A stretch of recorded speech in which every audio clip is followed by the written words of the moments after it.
మీరు ఇలా విలువలు అని అనబట్టే ఆ సత్యమూర్తి గాడు ఇల్లుని ఉంచేసుకుందామని అనుకుంటున్నాడు అని దేవ అంటూ ఉంటాడు. ఆ మాటలకి మిథున అయితే దూరం నుంచి చూస్తూ అలా వింటూ ఉంటుంది. మీరు ఇలా విలువలతో బతికితే ఆ విలువలకి విలువ లేదు.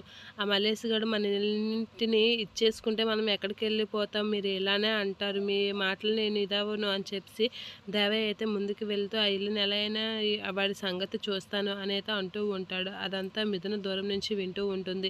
నీ రక్తపోటుతో చేసింది ఏది మాకు వద్దు అని సత్యమూర్తి అయితే అంటూ ఉంటాడు. మీరు ఇలానే అంటారని చెప్పి దేవయ్య అయితే ఇంటి కాగితాలు పట్టుకొని వెళ్తూ ఉంటాడు.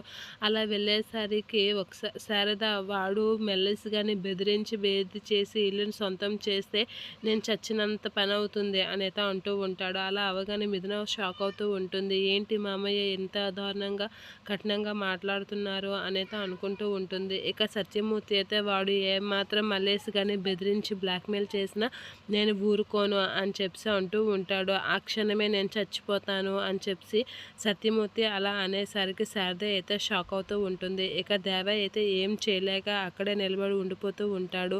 అదంతా చూసి మిథున అయితే షాక్ అవుతూ ఉంటుంది. ఇక దేవ ఏం చేస్తాడో అనైతే అనుకుంటూ ఉంటుంది. కొంచెం షాక్ అయ్యి అలా చూస్తూ ఉండిపోతూ ఉంటుంది మిథున.